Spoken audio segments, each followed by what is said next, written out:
Okay, well, I know it's been a very, very long time since I have been on this channel and I've made a video. I've been a bit distracted with a lot of things, especially life. However, I have a subject that I'd really like to talk about today. It's something that I have a very personal experience with, and something that, is, well, let's just say it's a very disturbing and upsetting topic for me to speak of. However, I believe that it's really important that I do. I want to talk about abuse. And, something that I have noticed about a lot of people these days is that a lot of people just say that they care about it, that they want it to stop, but then when it comes down to it, when they have a chance to do something, they don't do anything. And you know what? That's something that's... so this is what I'm going to address up front. Because this is a very serious thing, if you know someone who is being abused, or you suspect that they might, do not just assume that someone else will take care of it. Do not just assume that someone else will take care of it, or that that you can't really do anything about it. You know what? You can. You need to act, because abuse can damage a person for the rest of their life. So don't just sit there and do nothing. You need to act. Okay, here is what I'm going to start with. First of all, the signs of abuse. And a lot of people might not recognize them. And so I want to make a few things clear about it. And this is gonna be probably a several part video, but anyway, here, first of all, there are many forms of abuse. Many forms. There is physical, such as hitting, slapping, locking them in a room, or restricting them to a specific place and not allowing them to leave. Restricting access to food or other necessities, stuff like that. There is mental, which is also tied to the next one I'm going to say as well, but there's mental threats, inciting fear in the person if they disobey, things like that. There's emotional, which again, like I said, is tied to the one before. Belittling, telling them how horrible they are, that they wish they were never born, that no one else will ever want them, that they're not good enough, that, calling them stuff like that. There's verbal, screaming, threats, name-calling, such as, calling someone a monster, or saying that they're nothing or worthless, or stuff like that. There is financial abuse, restricting access to money, preventing them from working or sabotaging their job in some way. Withholding basic necessities such as food, clothes, medications, shelter, stuff like that. Then there's also sexual harassment, which I'm sure quite a few of you are aware of.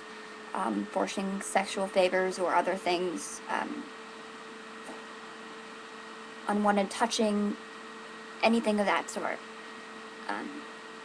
So those are some of the different types of abuse. And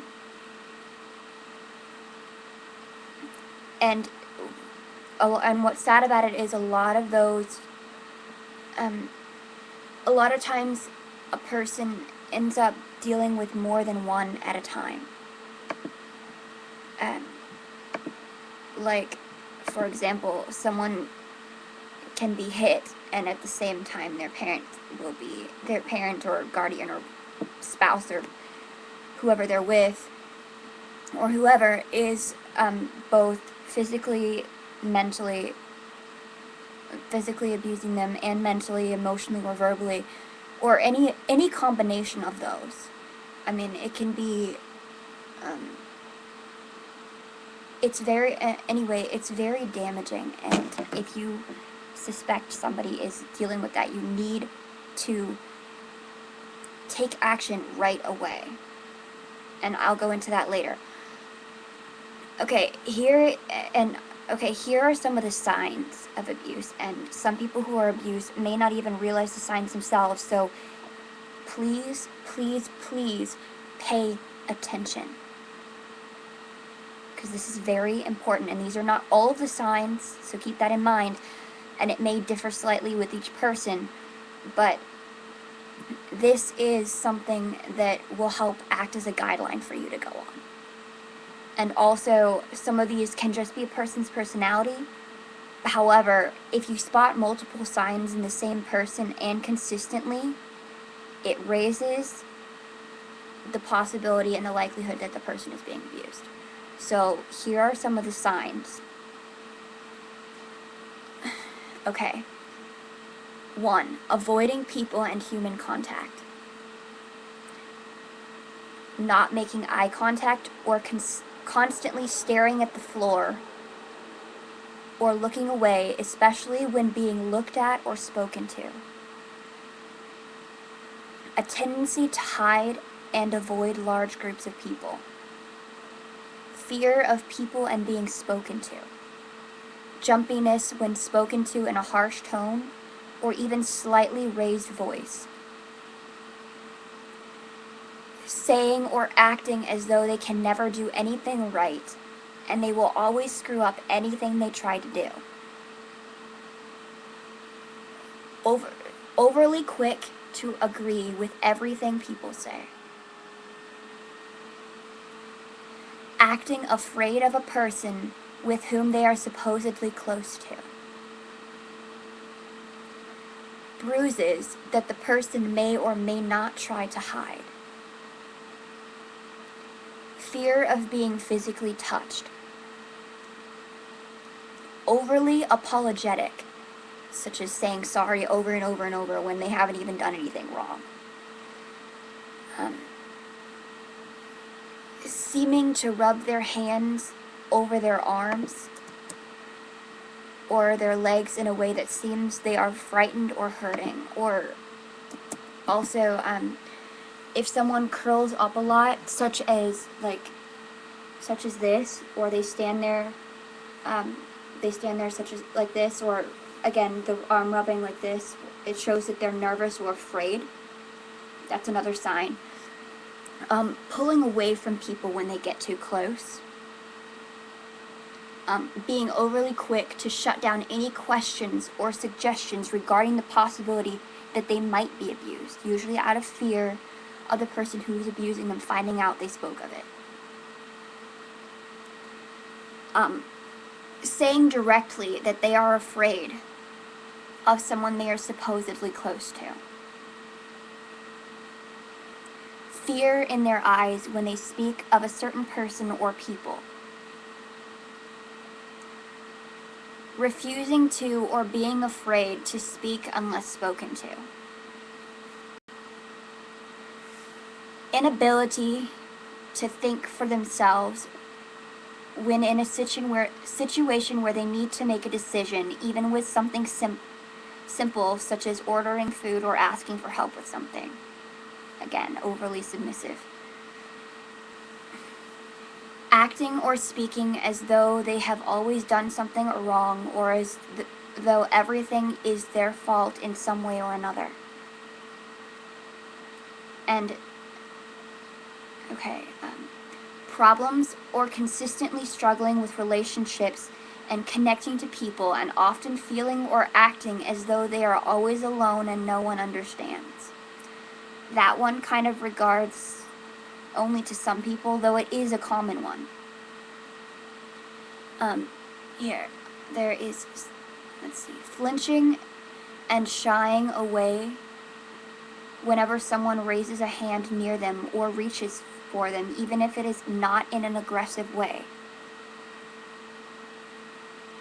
Fear about speaking about how they feel about something or disagreeing with people.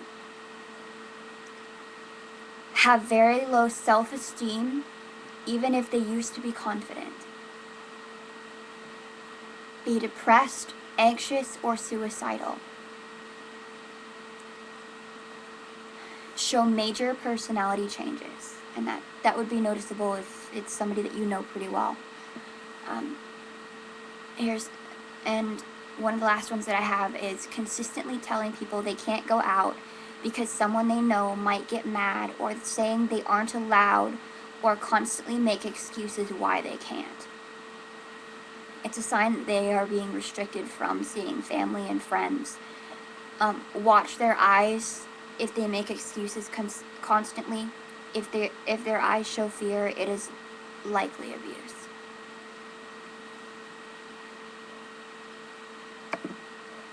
Okay, so that is one of the first ones. That is some of the signs, and I'm going to, again, stress, pay attention. Because, once again, I can't stress this enough. If someone is being abused, that can leave scars and emotional damage that will last their entire lives. It can cause someone that you love and who used to be happy or anything to become suicidal and depressed, and it can literally break a person. So really, you need to pay attention, and if you suspect it, you need to step up right away. You really do. Okay, next thing I'm going to say. If you suspect someone you know is being abused, speak up. If you're hesitating, telling yourself that it's none of your business, you might be wrong, or the person might not want to talk about it. Keep in mind that expressing your concern will let the person know that you care and may even save his or her life. You know, and another thing I'm going to add to that, you can't just think that someone else will take care of it, or someone else will do something, or, you know, you're not qualified to help. Everyone is qualified to help. Even showing that you care can help someone in that sort of situation. The fact that someone notices and cares about them enough to do something about it, to even bring it up or suggest it, it shows that, you know, it shows that there's hope for them. And, okay, anyway, continuing on again, some of the do's and don'ts. I don't agree with all of these. I mean, again, I've had some personal experience with this, you know, and I've seen a lot of it, so I don't agree with all of these, but, do. Ask if something is wrong. Express concern. Listen and validate. Offer help. And support his or her decisions. I agree with all of those. Yes, I do. It's some of the don'ts that I don't agree with. Don't wait for him or her to come to you. I agree with that one. Judge or blame. Agree again. Pressure him or her. I wouldn't pressure, however, I would continually insist on the importance of them doing something about it and getting help. Don't pressure them in the sense that they feel forced, but be insistent on the fact that they need to do something about it. Give advice. I actually would, don't just give advice if you don't know what you're doing, but if you have an idea of something that may help, it's okay to suggest something. You know, suggest something that might help them deal with it. And this is something else. Do not place conditions on your support, because that will make the person feel trapped once again. Anyway, talk to the person in private. and let him or her know that you're concerned.